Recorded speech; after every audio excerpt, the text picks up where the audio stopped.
Salut les grands moustiques.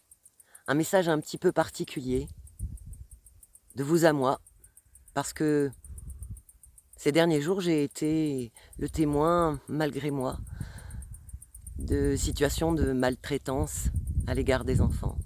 Une première situation où j'ai entendu une enfant que l'on frappait, qui pleurait, qui suppliait. Une deuxième situation où une mère disait à son enfant « Mais quel abruti ce gosse, qu'il est bête ».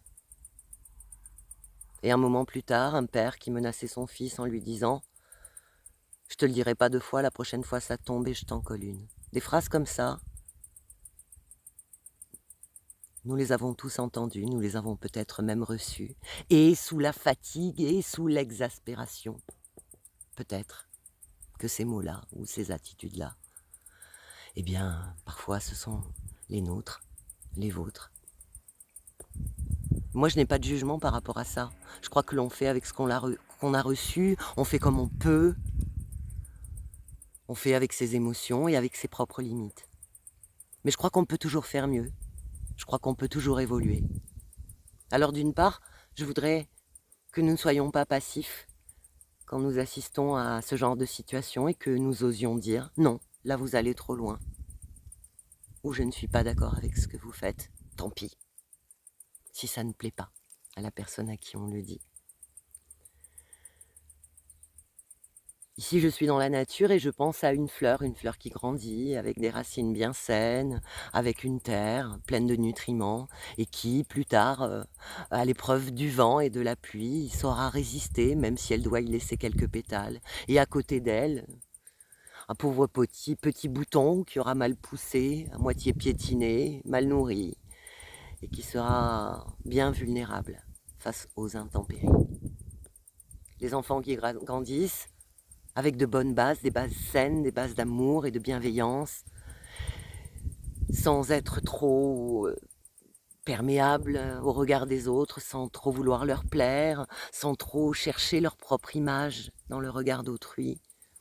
Ces enfants-là, ils s'en sortent mieux quand ils sont plus grands. Ils savent mieux être aux commandes de leur vie. Pour les autres, c'est plus dur, les circonstances les emportent, les mettent parfois à la dérive, les renvoient à des addictions, à des errances. Moi, je voudrais qu'on aide les enfants à grandir sainement, que nous soyons pour eux comme une bonne mère nature, à laquelle ils peuvent revenir quand ils en ont besoin. Qu'ils puissent se dire « je me souviens d'où je viens » et lorsque je reçois des choses qui sont négatives, eh bien, j'ai une autre référence à laquelle me raccrocher.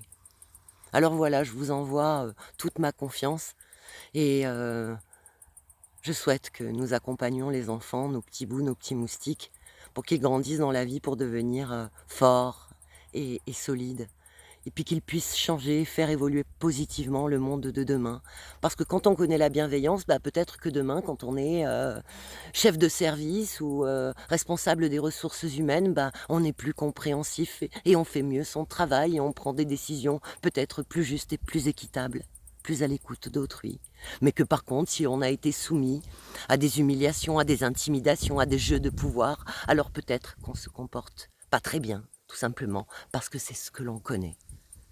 Changer, évoluer, se remettre en question par rapport à la façon dont on transmet aux enfants, c'est agir directement sur le monde. Voilà. Ce message, peut-être que vous avez l'impression qu'il ne vous concerne pas, mais partagez-le. Peut-être qu'il parlera à d'autres et qu'il fera son petit chemin, sa toute petite part de colibri. Merci les grands moustiques. À bientôt sur le chemin.